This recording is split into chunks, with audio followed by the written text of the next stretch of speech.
Tired don't mean nothing. Tired is only in the mind. You tell yourself you're tired, you're gonna be tired. I don't get tired. I'm going to beat you. I'm going to let you know I beat you. And I'm going to want you to reconsider your professional life choice.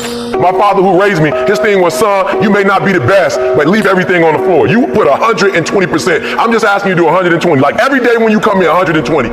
You got to want it so bad. You got to give all of yourself to get it. You got to be obsessive.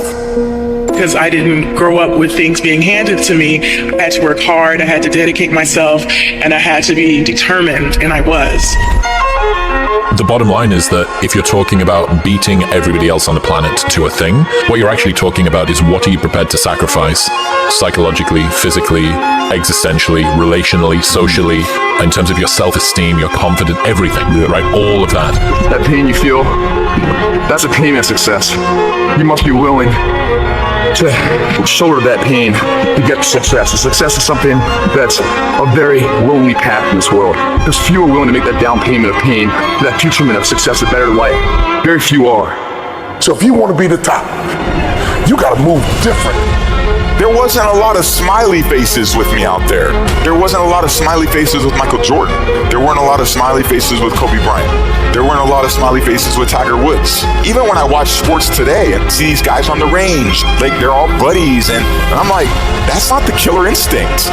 That's just not. I don't think Muhammad Ali or Mike Tyson were trying to be friends with anybody. I think they were going out there on a mission.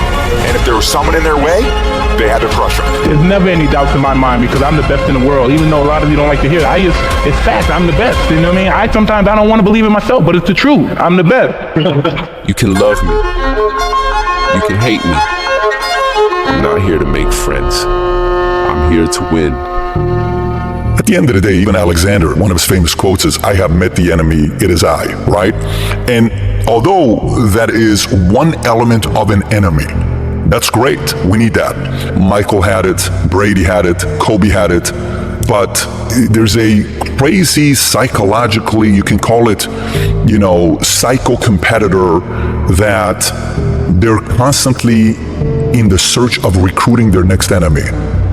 It's like, life is boring if I don't have my next target. I'm almost, bad for myself if I don't have the next target, the next enemy. And if I choose it the right way, then I'm able to bring out a side of me I've never seen before. Success is the only revenge. As you expand, they shrink into irrelevance. As you get louder, no one can hear them. You don't beat them, you cast a shadow so big, no one can see them to begin with. And that's what it comes down to, like, what are you willing to sacrifice at the end of the day? People don't understand the level of sacrifice it's going to take. And there's been moments where I realize that I compete because I want to win.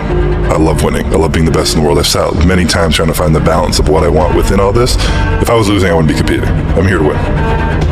It is hard. It's hard when you're young to wake up in the off season at 6 a.m. to go train and work out, knowing that all your friends are sleeping in and eating pancakes.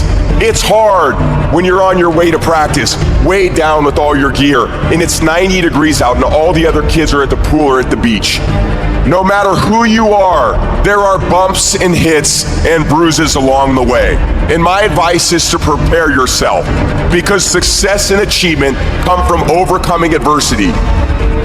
When the rest of the world says no to you, you say yes to yourself. You say yes, I believe.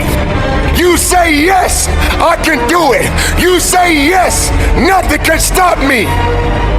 If you want to be a great player, if you play every single day, 2-3 hours, every single day, over the course of a year, how much better are you getting?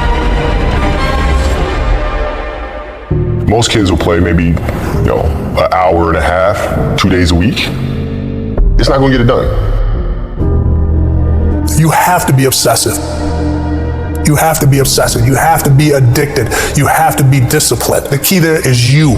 Everyone else is looking for other individuals to do stuff for you. Stop looking for help from everybody else. Okay, it starts and it ends with you. Your identity starts and ends with you. Every day's an opportunity based on your choices on how you look at things, the choices you make every day. That is what you are in the mirror today. From the captain to the cashier, there is more. father, stay-at-home mother, lawyer, doctor, hygienist, author. I don't know who you are, where you're from, but there's more in you that becomes a part of who you are, that changes how you think, that changes how you move, that changes how you behave. If you could become an executor, if you could execute, I'm talking about learn it. I'm talking about put it deep within, not you hear it.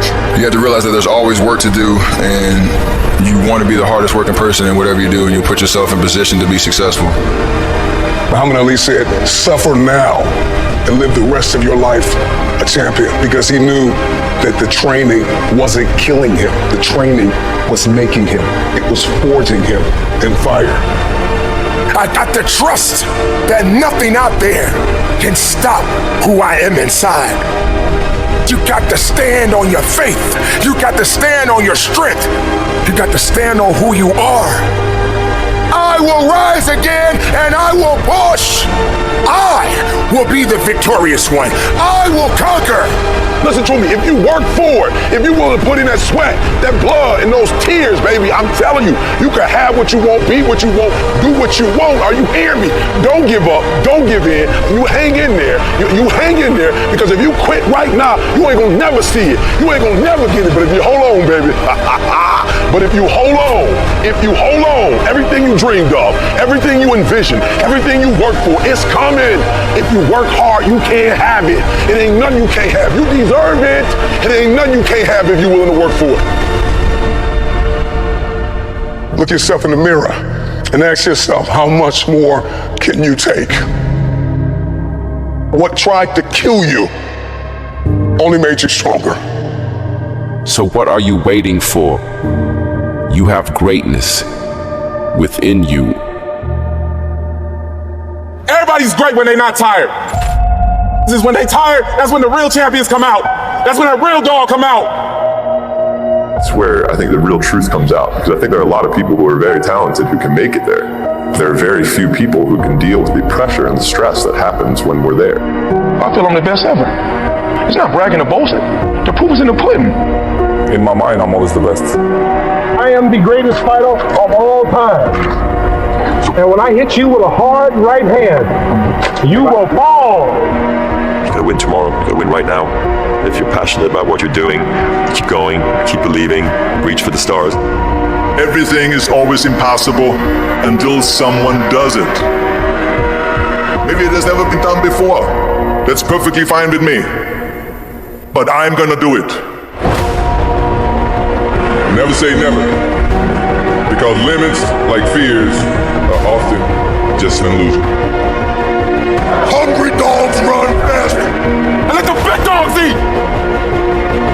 If you look at the greats in any walk of life, the greats do things when they don't always want to. And that's the separation. It means you have to be more disciplined than not disciplined. I wanted to be the best I could be, period. I was waiting for you to smile at some of the compliments. You didn't. Smiling doesn't win you gold medals. I'm too fast, I'm too skillful, and I'm gonna show everybody out there watching the show and the whole world, and the world will bow and admit that I am the greatest of all times when you see what I do to George Foreman. I believe that whatever I put my mind to, and if I was willing to make sacrifices and I was dedicated, that I could achieve absolutely anything. I'm the best ever. I'm the most brutal and vicious and most ruthless champion there's ever been. There's no one can stop me. I'd like to take this chance to apologize to absolutely nobody. Maybe someone's don't like me because maybe I'm too good. You win some, you lose some. But you live. You live to fight another day.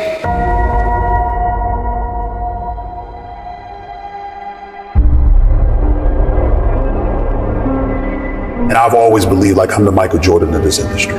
When I'm on the air, I'm the one that will make you want to hear from me. I don't care who I'm on the air with. I don't care who it is. It does not matter to me. By the time I finish speaking, I am the one that you're going to want to listen to. That's my attitude. If this requires 100% and you give me 99, I might want to fire you. Because I'm about getting the job done. Sure. It's about the results. And I think that, unfortunately, when we look at our generation today, not enough people preach about that. Because I think that we live in a society where people have become masters at pointing the finger at other people as to reasons why things don't get done. I think there's too much explanation that goes on. But the bottom line is you ain't getting it done. And if you're not getting it done, I need somebody that can get it done. I am of the belief that if you truly adopt that belief in your soul, then you walk to work every day not looking for excuses. You're looking for a way for the job to get done. And in most instances, you are going to be successful than not. You want to go with status quo, you're perfectly, fine with flowing along, just to get along, safe, secure, whatever. But when you're trying to win, you're constantly looking to get better. My philosophy is very, very simple when it comes to my family, particularly, me being a dad. If they're hungry, it's because I'm starving. I don't eat until they eat. I'm not comfortable until they're comfortable. I don't have unless they have. That's the mentality, and that's the mentality that I strictly get from my mother. And so for me, having that kind of mentality, but what comes with that? What comes with that is a certain work ethic that you have to put forth, and it's a willingness to sacrifice. Am I the most disciplined person in the world? No. Am I the most meticulous person in the world, like some people would believe? No, I'm meticulous enough, and I'm disciplined enough. But I think the key thing is that the bottom line is everything to me. And whatever the bottom line requires is what I'm going to do. If the bottom line requires an excessive level of discipline, I'm going to do it. But to me, it's whatever the moment or the situation demands. And I'm a bottom lines oriented kind of person. You don't assume that opportunities are waiting for you. Obstacles are standing at every door. Right. And so that challenge that you have to embrace and you have to deal with, that's hard to deal with when you have achieved. You don't work hard to play hard. You work hard to have the ability to play when you want to. There's a difference. You handle your responsibilities first. And when you work hard and you have that sense of pride, it goes right out the window if you utilize your efforts in the wrong fashion. But when you do what's right, and it's based off of that effort that you put in, then you feel good about it because you took care of your responsibilities. Then you can complain. And I was not always confident. There's no doubt about that. I've always had my insecurities. What I firmly believed in was, as it pertained to me, was that I always worked hard. I was never lazy.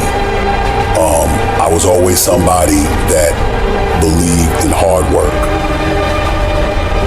Betting on yourself is believing in you. Knowing who you are, what you're worth, having an idea about it anyway, and willing to work towards that, to validate that reality. That's betting on yourself. It's your job. And if you can't do it, you scratch, claw, and even die trying. We make excuses every day, all of us as human beings. On far more occasions than not, I have to speak on the issue of accountability as it pertains to the entire sports world. And when it comes to the issue of accountability, I get all of that from mom. It happened with ESPN when my contract wasn't renewed back in 2008. I was sitting up there, I felt betrayed. I felt ticked off. My mother let me lick my wounds for a couple of days. And then she said, what could you have done better? You sure you didn't do anything? And I thought about all this stuff. I'm like, what is she talking about? This is just not true. This is not right. I work hard, I do this, I do that. And then I started thinking about it. Yeah, I was a pain in the ass. I did kind of complain a little bit too much. But the biggest thing that I remember doing is that I always came to the bosses with problems. I never came to them with solutions. It was always about the problem, never the solution. And I learned when I sat back and reflected on the mistakes that I had made in my career at the time, I learned that no boss wants to talk to anybody that doesn't have solutions. Instead of working around the clock trying to figure out what somebody else wants from you, good or bad, there are moments that crystallizes it for you in your mind. Pay attention and you'll see what they are, and you'll know what to do accordingly. That is what I believe makes me the best. It's my commitment to excellence for the collective whole.